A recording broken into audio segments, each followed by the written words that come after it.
Mga katrip, magandang umaga. Ito naman ako. Si Yods. So, pakain naman ako ng mga alaga ko dito sa labas. Iba na naman to, labas na naman to. Mga outsiders to, wala sa loob ng kulungan ko. Mga sisiw. Mga yung nasa labas ko, mga pato. At sa mga manok, sisiw ng Puluhano. So mga katrip, pakita ko sa inyo ano karami itong nasa labas ngayon. Hee! Yan. Hee! Yan mga katrip, yung yan sila, yung mga alaga ko nasa labas. Yan.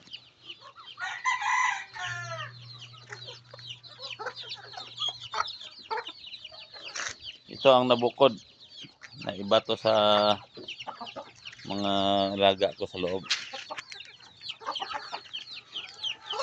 Kasi magpapakain na naman ako ng mga alaga kong pato. Nandito na yung ready na yung pakain ko. Dito pa nga yung ibang sisiw. Ito. Kita na ninyo. Ganito ka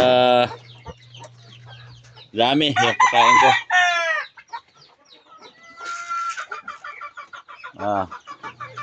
Kainin ko muna sila. Kasi at saka ibukod ko na yung pagkain ng kambing ko.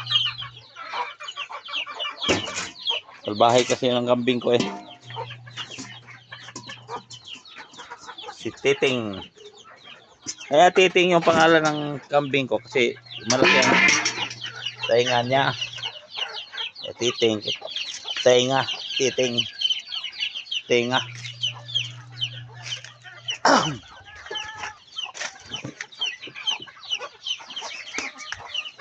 Yan na, ready na mga katrip yung mga pato ko.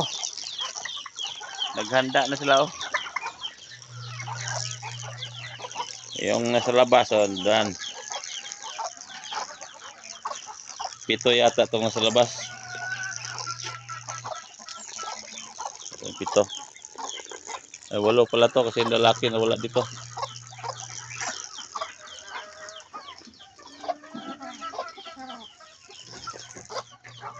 May lalaki po itong isang malaki dito eh.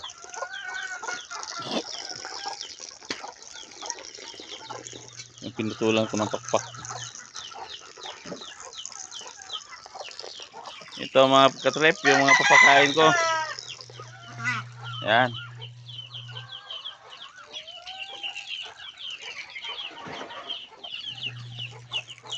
Tinutubigan ko pa yan.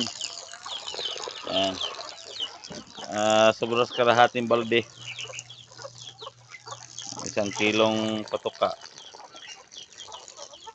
Tapos ito haluin mo lang. Ito haluin ko. Sapal to, sapal. Yan ang sekreto ko sa mga pagpakain ng pato ko at saka yung ibang manok na hindi pang sabong.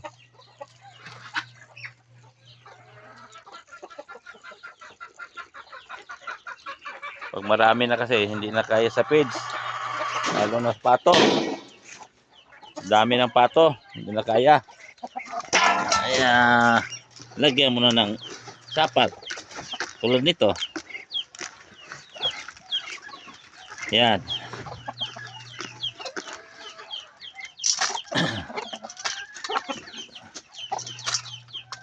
Lagyan na sila ng, kaya iwanan ko rin sila dito sa labas ang ganyan, hindi lang feed sa loob, sa labas.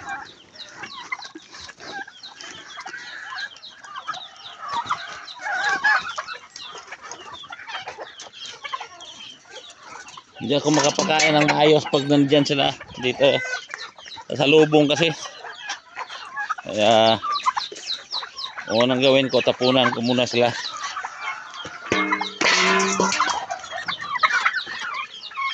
Yan. Tapos yung kambing ko, bigyan ko na lang para hindi na siya maoy. Yan. Yan. Boer. Boer goat yan. Yan. May page.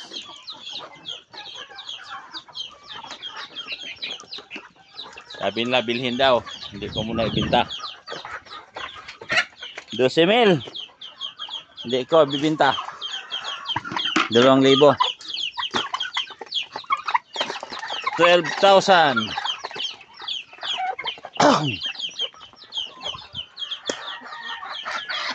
Ayaw ko muna magbinta kasi mahal yung kambing na yan.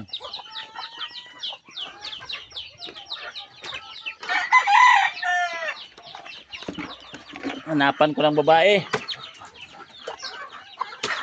Yan oh. Yan ako magpapakain. Hindi ako pihikan magpakain ng manok sa kapato. Yan. Pati kambing ko. Itong sa loob din papakainin ko. Kasi gusto nila to din.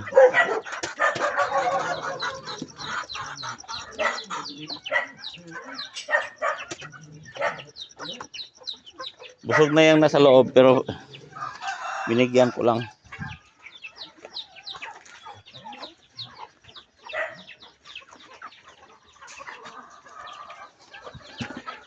Yan sila.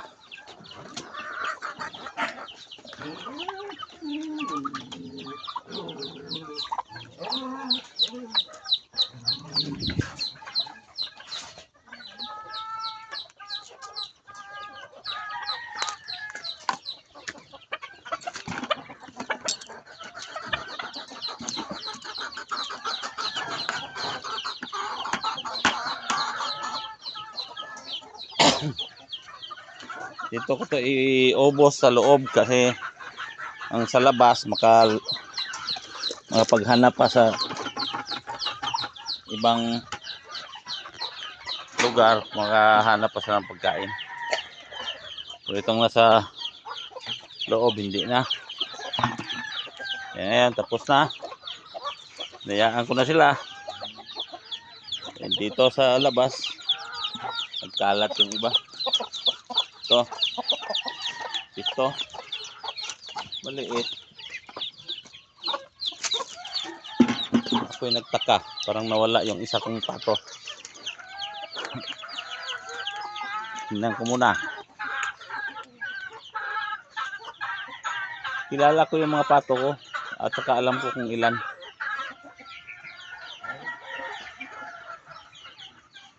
Nandoon. Doon lang. Mga trip, babay na. Kasi meron pa akong gagawin. So, yun, umiinom na yung mga sa labas. Basta may tubig, inom yan. Lutuin ko pa yung laing ko. Bye-bye!